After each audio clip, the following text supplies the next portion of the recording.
Hi, I'm Vanessa and I love bad Star Trek. I will be the face kini that is 2 sizes too small that is season 2 of Star Trek's Next Generation. And coming out soon, I'm also doing a wonderful video on another channel, TREKLAD, with Michael, where we rank season 1's episodes, and I had a blast, and his channel is rad as hell. Today, I will be talking to you about an episode called Where Silence Has Lease. If you've ever thought, I'd like to watch Star Trek, but I don't want to pay any attention, I don't want to get invested, be moved, laugh, or care about anything that's happening, be entertained, this is the episode for you. Trek's Ode to White Noise. This episode is, in the words of great Elwood Blues, have you ever heard of a wish sandwich? A wish sandwich is the kind of a sandwich where you have 2 slices of bread and you wish you had some meat. Bow, bow, bow. Where Silence Has Lease was turned by writers as a bottled show, meaning that they only used pre-existing sets and no guest stars in order to tighten the budget so that they could spend more extravagantly on other episodes. TNG classics such as The Drumhead and The Offspring both fall into this category, as well as other solid episodes such as Tin Man, Lower Decks, and Remember Me, an episode where Beverly Crusher actually gets something else to do besides sitting around in sickbay. When they're written well, bottle episodes are necessary emotional anchors, a way to check in with the characters and see how they're coping with their respective struggles. Build out their emotional worlds so that when they do go pew pew or punch punch, in later episodes, we're actually invested in the characters and care about what happens to them. This episode does not try to make those inroads, and instead the repeating refrain throughout is I don't know and I don't care. How exciting. The plot is essentially just the bridge crew reacting to stuff. The cold open is confusing as hell because we get Picard on the bridge expressing grave concern and makes a very strange comment about Klingons. I think it is perhaps best to be ignorant of certain elements of Klingon psyche. And then we cut to Riker and Worf fighting some bad guys, and it feels like we're in like an Iron Maiden video. And it's because we're in the holodeck having some quality male bonding time. It seems as though Riker and Picard are both very concerned about how Worf spends his time in the holodeck. And this is a hint that a Klingon's warrior culture goes beyond mere posturing and rituals, but also that being a Klingon comes with it a set of natural impulses. So Worf's holodeck time is designed to get that out of his system, among other things. You do this every day? No, Commander. Usually my calisthenics are more intense. But those sessions are too personal to be shared. Which means fucking. He has sex on there. Hopefully not with the skull guy, because he doesn't look like a giving partner. I feel like there were many more effective ways this bit of information about Worf's Klingonness could be handled, but they just chose to stick it on the front of an episode that explores it no further. This opening has nothing to do with anything that happens after it. And why not? I would have preferred that we take an episode to explore Worf's kink for leather and skull fucking, but instead there's a smudge in the distance, and since they're like explorers and stuff, they're gonna go look at it. Honestly, I felt Picard's pain when someone told him to look on the view screen to see it, and he's like, where? There it is.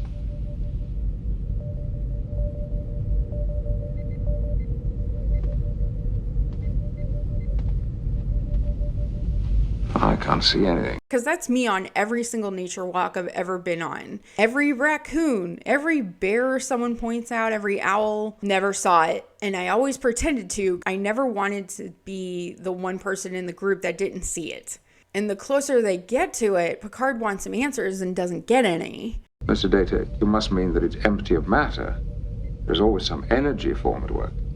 Sir, our sensors are showing this to be the absence of everything. The thingy doesn't give off any energy readings and can't be identified. They try firing some probes into it, and the probes just disappear. Worf tries to use his leverage as chief security officer to make a very reasonable suggestion.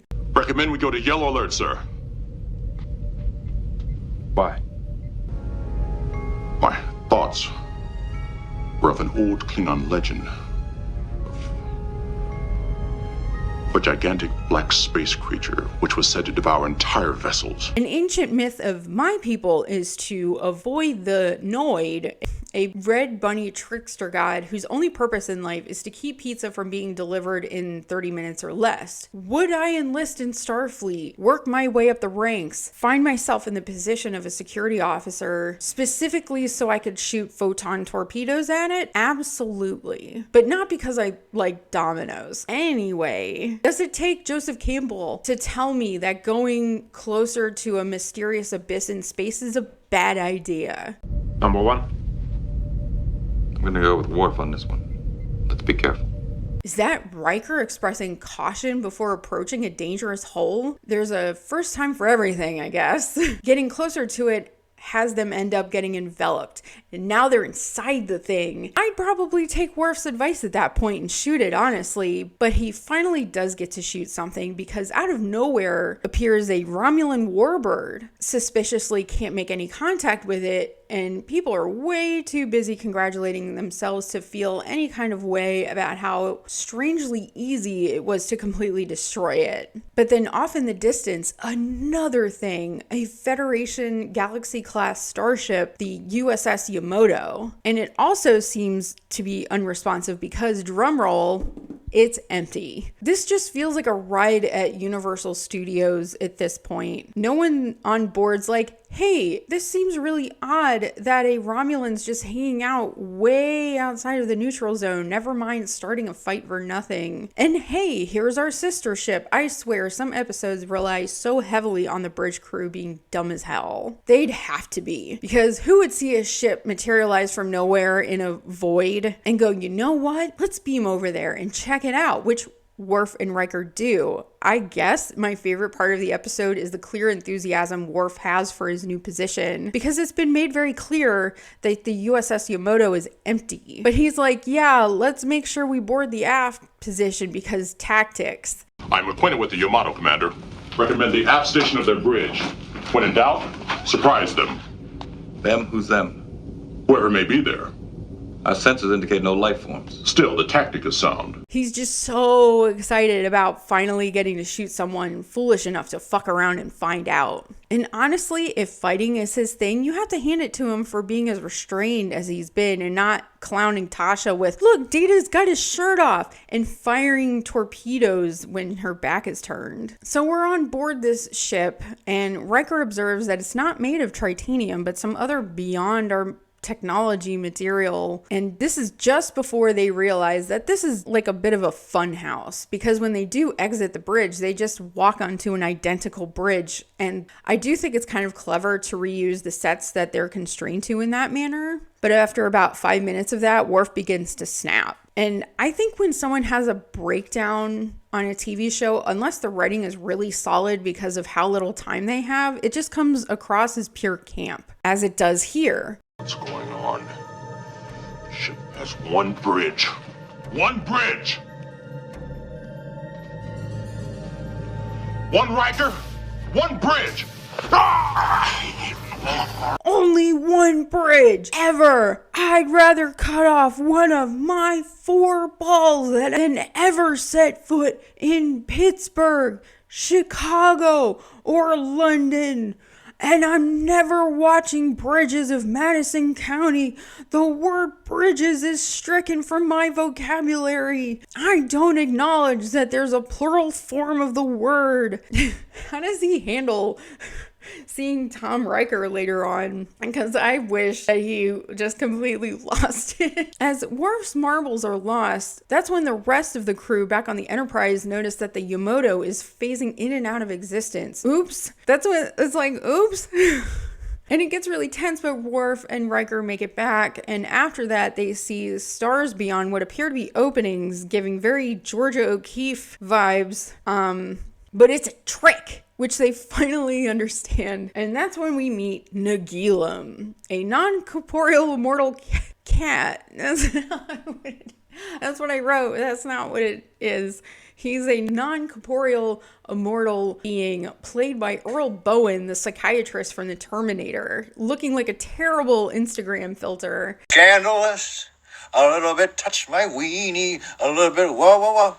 a little bit Halloweeny, 'cause I know you and you, and I know me and me, 'cause I am into pooping. Like Cheers, he knows everybody's name and expresses some eye-rolling curiosity about gender and makes Pulaski dance like that guy who always dances the robot on Chappelle's show. I understand. The masculine and the feminine. It is the way in which we propagate our species.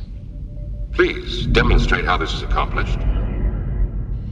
Not likely. Listen, a guy in a face bikini demanding that you have sex in front of him doesn't remind me of anything. Wait.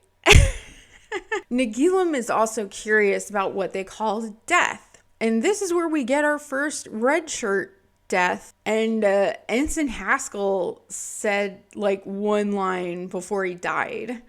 I guess his death is very gifable, but he never gets mentioned again. Is he like stuffed and kept as an alternate dance partner in a closet in 10 forward? I hope someone cares about this guy, Jesus Christ. And right here is when it goes from plotless and pointless to downright incoherent, because Nagilum's like, I'm gonna kill a bunch of you guys in different ways to see what death is like. But somehow the bridge crew is able to step away and have a meeting about whether they agree to that. Do we agree to have this ship's complement be cut in half by way of long-term torture and painful death because all murderers let you call your accountant and ask if it makes fiscal and financial sense to be stabbed in the face?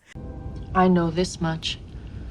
We are unimportant to it. What does Picard decide? He's like, we gotta blow ourselves up. Really? That was your only option? Killing everyone? Just like that, you know? I mean, to me, it's mind-bending that Nagilum's allowing you to have huddle time to strategize what he could have easily done already. And if I was a kid on board, I'd find Picard and throw a fucking coconut at him. They didn't ask for this bullshit. Imagine you're an intern just planting some radishes and weird dirt, and you hear over the intercom that you have 20 minutes to live because Riker says that's a nice round number. I get a distinct impression he's thought about this a lot. I mean, obviously it's a bluff, but if Nagilum doesn't care about them, why would he care that they're killing themselves? Why would he send a fake Data and fake Troy to convince him to turn off the sequence? The thing that Picard says about death here gets recycled by Patrick Stewart for Roddenberry's funeral, which I think is a touching detail. That what we are goes beyond Euclidean or other practical measuring systems, and that our existence is part of a reality beyond what we understand now as reality. But Nagilum can create full replicas of ships, but can't turn off an auto-destruct. I can't. And because Nagilum didn't want indigestion or something, they're just set free. But Nagilum still manages to get on Picard's ready room screen to talk some mad shit. As species, we have no common ground. You're too aggressive, too hostile, too... And Picard's like, yeah, whatever, which is exactly how I feel about this episode. The writers basically took the pool of goo from Skin of Evil and flung it into the air like Walt from Breaking Bad yeeted that pizza onto his own roof. But there's even less conflict and less actual danger, except Ensign Haskell dying, but no one knows him and it never gets mentioned again. I wish Worf's character was explored beyond being ecstatic about having the ship's guns at his fingertips. Beyond the detail that a Klingon's aggression originates from within, this entire episode has no reason to exist. And we could extrapolate in much better episodes that happen later that focus on Klingon culture, like discommendation. A sign that they're barely trying is that Nagilum's name comes from an actor's name spelled backwards, Richard Mulligan, who was cast in the role but didn't take it. And I don't blame him. Patrick Stewart gave his annotated copy of this script to former presidential candidate Peter Buttigieg on Jimmy Kimmel in 2020. And I'm pretty sure those annotations would be something like, what the fuck am I doing here? Really? An alien asking Pulaski, what now? They don't pay me enough to do this. This episode is just uniquely skippable. It feels like they barely tried. Till next time, I guess.